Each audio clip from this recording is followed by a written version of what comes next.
been utterly terrible. At the start of 1944, the British forces in Southeast Asia had yet to inflict any kind of defeat on the Japanese. In fact, they had suffered one humiliation after another. The pressure was on General Slims Fourteenth Army somehow to turn their fortunes around. An offensive was planned in which Slim hoped to push the enemy south through the Arakan, but the Japanese stole his march, and suddenly one of his key divisions found themselves entirely surrounded and staring down the barrel of a catastrophic and far-reaching defeat which threatened to undo the entire British situation, not only in the Arakan, but in Bengal as well. This is the incredible story of that defiant stand, and how British fortunes were, over the course of 18 long and bitter days of horrific fighting, finally turned around. The feats of human endurance and stoicism in the midst of a barbaric battle of sustained fear and terror are truly awe-inspiring. I am very conscious, though, that this story is told predominantly through the perspective of a handful of largely British participants. Sadly, testimonies of Indians, Gurkhas, and even Japanese veterans, whether from diaries, letters, memoirs, or oral histories, either barely exist or not in the kind of depth I needed. Theirs is a generation that is slipping away all too fast, and it is tragic that so many of them have never had the chance to have their memories recorded. As a result, this is an account of a battle told through the eyes of just some of those who were there. It is meant to be nothing more than a narrative of an extraordinary episode in that long, bitter struggle in Southeast Asia. It is a period of the war which, although perhaps familiar in its overview, remains curiously forgotten in its detail. And so I hope that even though one-sided in its telling, this book will, at least, shed some light on the experiences of British servicemen who fought in this toughest of campaigns. Prologue. Surrounded. Friday, the 4th of February 1944.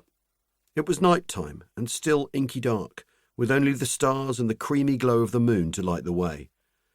Low mist covered the long, narrow valleys, above which the jungle-covered ridges could be seen black against the sky.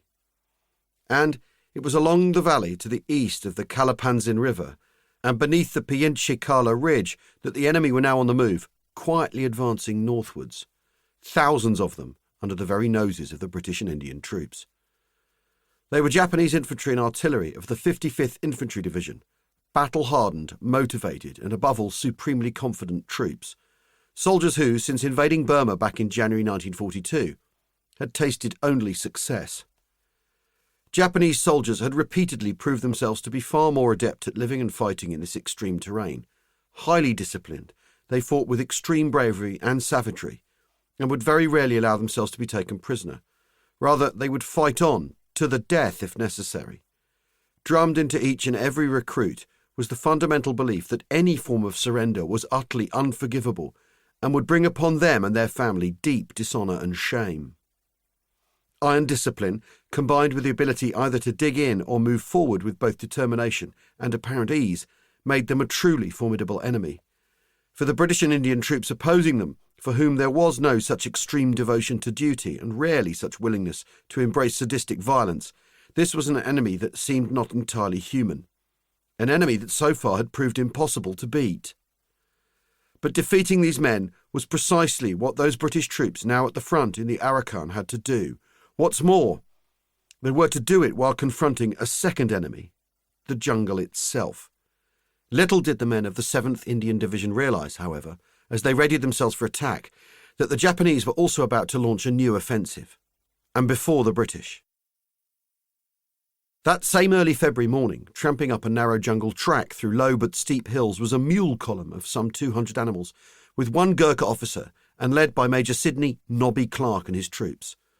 The jungle was alive with the usual sounds of chattering animals, birds and insects, but there was a spectral, eerie feeling as the men and mules clacked and chinked their way along the path.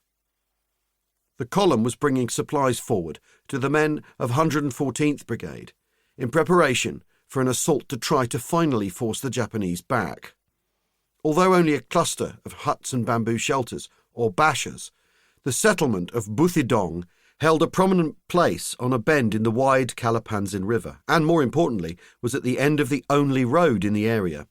Along this road, which included 2 deep and bomb-proof tunnels through the Mayu range of steep, jagged hills further to the west, lay the Japanese positions.